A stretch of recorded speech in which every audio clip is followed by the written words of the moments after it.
Radio ലൈറ്റിംഗ്സിൻ്റെ പുതിയൊരു വീഡിയോയിലേക്ക് എല്ലാവർക്കും സ്വാഗതം. ഇന്നത്തെ വീഡിയോയിൽ DMX ഉപയോഗിച്ചിട്ട് മ്യൂസിക്കിൻ്റെ ബീറ്റിനനുസരിച്ചിട്ട് പാർ ലൈറ്റുകളും മറ്റ് ലൈറ്റുകളും ഒക്കെ എങ്ങനെ കൺട്രോൾ ചെയ്യാമെന്നാണ് നമ്മൾ നോക്കാൻ പോകുന്നത്. ഓൾറെഡി നമ്മൾ DMX 512ൻ്റെ ബേസിക്സും അതുപോലെ ചേസിൻ്റെ ട്യൂട്ടോറിയൽ നമ്മുടെ ചാനൽ ചെയ്തിട്ടുണ്ട്. DMXനെ പറ്റി കൂടുതൽ അറിയാനായിട്ട് നിങ്ങൾക്ക് ആ ഒരു വീഡിയോ കാണാവുന്നതാണ്. വീഡിയോയുടെ ലിങ്ക് മേളിൽ ഐക്കാർഡായിട്ടും താഴെ ഡിസ്ക്രിപ്ഷനിലും കൊടുത്തേക്കാം. സോ ഇന്ന് നമുക്ക് അങ്ങനെ ചെയ്തിട്ട് ചേസ് എങ്ങനെ മ്യൂസിക്കിൻ്റെ ബീറ്റിനനുസരിച്ച് കത്തുന്ന രീതിയിൽ നമ്മുടെ DMX 512ൽ സെറ്റ് ചെയ്തെടുക്കാൻ നോക്കാം. DMXൻ്റെ ചേസ് വീഡിയോയിൽ നമ്മൾ ചെയ്തിട്ടുള്ള ആ ഒരു സെയിം സെറ്റപ്പാണ് നമ്മൾ ഇവിടെയും ചെയ്ത് വെച്ചിരിക്കുന്നത്. ഏറ്റവും പ്രധാനമായിട്ട് SM ബ്രാൻഡിൻ്റെ ഒരു DMX 512 നമ്മൾ എടുത്തിട്ടുണ്ട്. അതിനോടൊപ്പം ബിഗ് ഡിപ്പർ ഒറിജിനലിൻ്റെ 2 പാർ ലൈറ്റുകൾ കണക്ട് ചെയ്തിട്ടുണ്ട്. ഈ കാണുന്ന പാർ ലൈറ്റ് നമ്മൾ സ്കാനർ ബട്ടൺ 1ലേക്കും ഈ കാണുന്ന പാർ ലൈറ്റ് നമ്മൾ സ്കാനർ ബട്ടൺ 2ലേക്കും അസൈൻ ചെയ്തിട്ടുണ്ട്. എപ്പോഴും നമുക്ക് മ്യൂസിക്കിൻ്റെ ബീറ്റിനനുസരിച്ചിട്ട് DMX കൺട്രോൾ ചെയ്യണമെന്നുണ്ടെങ്കിൽ നമ്മൾ ഇതിലേക്ക് ഒന്നെങ്കിൽ സീൻസോ അല്ലെങ്കിൽ ചേസുകൾ അസൈൻ ചെയ്യണം. ഇതിനു മുന്നേ നമ്മൾ ചെയ്ത ചേസ് ട്യൂട്ടോറിയൽ വീഡിയോയിൽ എങ്ങനെയാണ് ഈ കാണുന്ന സീൻ ബട്ടൺസിലേക്ക് സീൻ അസൈൻ ചെയ്യേണ്ടതെന്നും ആ സീൻ അസൈൻ ചെയ്ത ബട്ടൺസ് വെച്ചിട്ട് ഈ കാണുന്ന ചേസ് ബട്ടണുകളിലേക്ക് എങ്ങനെ ചേസ് അല്ലെങ്കിൽ ഡിസൈൻസ് പ്രോഗ്രാം ചെയ്യാമെന്നും ഡീറ്റെയിൽ ആയിട്ട് നമ്മൾ പഠിച്ചിട്ടുണ്ടായിരുന്നു. സോ സീൻ ബട്ടൺസ് അസൈൻ ചെയ്യാനും ചേസ് പ്രോഗ്രാം ചെയ്യാനും നിങ്ങൾക്ക് ആ ഒരു വീഡിയോ കാണാവുന്നതാണ്. വീഡിയോയുടെ ലിങ്ക് മേളിൽ ഐക്കാർഡായിട്ടും താഴെ ഡിസ്ക്രിപ്ഷനിലും കൊടുത്തിട്ടുണ്ട്. അതിനുശേഷം നമ്മൾ ഈ പറയുന്ന ഒന്നെങ്കിൽ സീൻ സെലക്ട് ചെയ്യാം, അല്ലാത്ത പക്ഷം നമ്മളിപ്പോൾ ഇവിടെ ചേസ് 2 സെലക്ട് ചെയ്യാണ്. അപ്പോൾ ചേസ് 2 സെലക്ട് ചെയ്യുമ്പോൾ ചേസിൻ്റെ അവിടെ 2 വന്നിട്ടുണ്ട്. അതിനുശേഷം താഴേക്ക് വരുമ്പോൾ മ്യൂസിക് അല്ലെങ്കിൽ ബാങ്ക് കോപ്പി എന്ന് പറഞ്ഞൊരു ബട്ടൺ ഉണ്ട്. ഈ കാണുന്ന മ്യൂസിക് എന്ന് പറഞ്ഞ ബട്ടൺ ക്ലിക്ക് ചെയ്യുമ്പോൾ നമ്മുടെ ഈ ഒരു ഡിസ്പ്ലേയിൽ മ്യൂസിക്കിന് നേരെയുള്ള ആ ഒരു LED കത്തുന്നത് കാണാൻ സാധിക്കും. അതിനുശേഷം നമ്മൾ കുറച്ച് ഹെവി ആയിട്ടുള്ള എന്ത് സൗണ്ട് ഉണ്ടാക്കി കഴിഞ്ഞാലും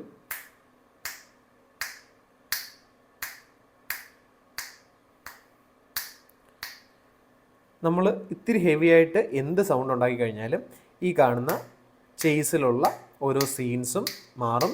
നമ്മളിപ്പോൾ രണ്ടാമത്തെ ചേസ് ഇട്ടേക്കുന്നതുകൊണ്ട് തന്നെ ആ രണ്ടാമത്തെ ചേസിൽ നമ്മൾ ആഡ് ചെയ്തിട്ടുള്ള ഓരോ സീൻസ് ആയിരിക്കും വരുന്നത്.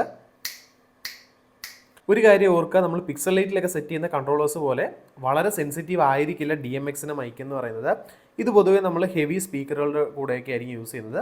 അപ്പോൾ ഇതിൽ ഇത്തിരി ഇമ്പാക്റ്റ് വരുന്ന രീതിയിൽ അല്ലെങ്കിൽ ഇത്തിരി നല്ല ഫ്രീക്വൻസിയിൽ സൗണ്ട് വരുമ്പോൾ മാത്രമാണ് നമുക്ക് ഈ ഒരു DMXൽ നിന്ന് സൗണ്ട് സെൻസ് ചെയ്യുന്നത്.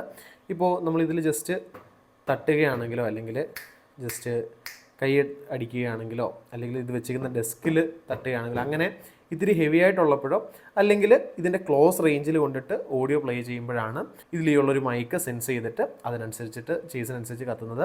പിന്നെ ഒരു കാര്യം, ഓഡിയോയുടെ ബീറ്റിനനുസരിച്ചാണ് കത്തുന്നതെങ്കിലും ഓഡിയോയുടെ ഇൻറ്റൻസിറ്റിക്ക് അനുസരിച്ചിട്ട് ലൈറ്റിൻ്റെ ബ്രൈറ്റ്നസ്സിൽ വ്യത്യാസമൊന്നുമില്ല. ഒരു ബീറ്റിന് ഒരു സീൻ മാറുമെന്നുള്ളതേ ഉള്ളൂ. അത് നമുക്ക് ഈ സീൻ ബട്ടൺ കാണുമ്പോൾ തന്നെ മനസ്സിലാവും. ജസ്റ്റ് ഒരു ബീറ്റ് വരുമ്പോൾ നമ്മൾ പ്രോഗ്രാം ചെയ്ത് ആ ഒരു ചേസിൽ നമ്മൾ പ്രോഗ്രാം ചെയ്ത് വെച്ചിരിക്കുന്ന ഏത് സീനാണോ ആ സീനിലേക്ക് പോയിട്ടുണ്ട്. അടുത്ത ബീറ്റിൽ അടുത്ത സീനിലേക്ക് പോയി. ഇനിയിപ്പോൾ ഇതൊന്നുമല്ല, നമ്മൾ ചേസിലല്ല ഇട്ടേക്കുന്നത്, ജസ്റ്റ് സീൻസ് മാത്രമാണ് പ്രോഗ്രാം ചെയ്ത് വെച്ചേക്കുന്നതെങ്കിൽ നമ്മൾ ഓരോ വട്ടം ടാപ്പ് ചെയ്യുന്ന സമയത്ത് 1 2 3 4 എന്ന് പറഞ്ഞ് നമ്മൾ പ്രോഗ്രാം ചെയ്ത് വെച്ചേക്കുന്ന ആ സീൻസ് മാത്രം ഇങ്ങനെ ലൂപ്പിൽ വന്നുകൊണ്ടിരിക്കും. സോ ഇത്തരത്തിലാണ് നമ്മൾ പ്രോഗ്രാംസിനൊക്കെ പോകുമ്പോൾ DMX വെച്ചിട്ട് നമ്മുടെ മ്യൂസിക്കിൻ്റെ ബീറ്റിനനുസരിച്ചിട്ട് പാർ ലൈറ്റുകളും മറ്റ് ലൈറ്റുകളും ഒക്കെ കൺട്രോൾ ചെയ്യുന്നത്. ഒരു പക്ഷേ ഈ വീഡിയോ നിങ്ങൾക്ക് ഒരു ഡൗട്ട് ഉണ്ടാക്കാം. അതിന് പ്രധാന കാരണം ഈ പറയുന്ന സീൻസും അതുപോലെ ചേസും നിങ്ങൾക്ക് അറിയാത്തതുകൊണ്ടായിരിക്കാം. നമ്മൾ ഇതിന് മുന്നേ ചെയ്തിട്ടുള്ള ആ ഒരു ചേസ് ട്യൂട്ടോറിയൽ കണ്ടു കഴിഞ്ഞാൽ ഈ കാണുന്ന സീൻ ബട്ടൺസ് എങ്ങനെ അസൈൻ ചെയ്യാമെന്നും അതിനനുസരിച്ചിട്ട് നമ്മുടെ ചേസ് എങ്ങനെ പ്രോഗ്രാം ചെയ്യാമെന്നുള്ളത് വളരെ ഡീറ്റെയിൽ ആയിട്ട് നമ്മൾ സംസാരിച്ചിട്ടുണ്ട്. പഠിക്കാനായിട്ട് നിങ്ങൾക്ക് ആ ഒരു വീഡിയോ കാണാവുന്നതാണ്.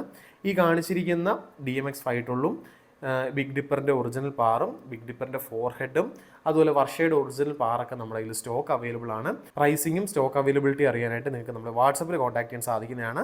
ഷോപ്പുകളുടെ ലൊക്കേഷൻ വരുന്നത് എറണാകുളത്ത് നോർത്ത് പറവൂരിലും അതുപോലെ ആലപ്പുഴ ജില്ലയിൽ കായംകുളത്തിനടുത്തായിട്ടാണ്. വാട്സപ്പിൽ ഓർഡർ പ്ലേസ് ചെയ്യുകയാണെങ്കിൽ ഇന്ത്യയിൽ എവിടേക്ക് ഈ പ്രൊഡക്റ്റുകളെല്ലാം തന്നെ നമ്മൾ കൊറിയർ ചെയ്ത് നൽകുന്നതാണ്. ഇത്തരത്തിലുള്ള ഇൻട്രസ്റ്റിംഗ് ആയിട്ടുള്ള വീഡിയോകൾക്കായിട്ട് നമ്മുടെ ഈ ഒരു ചാനൽ സബ്സ്ക്രൈബ് ചെയ്യുക.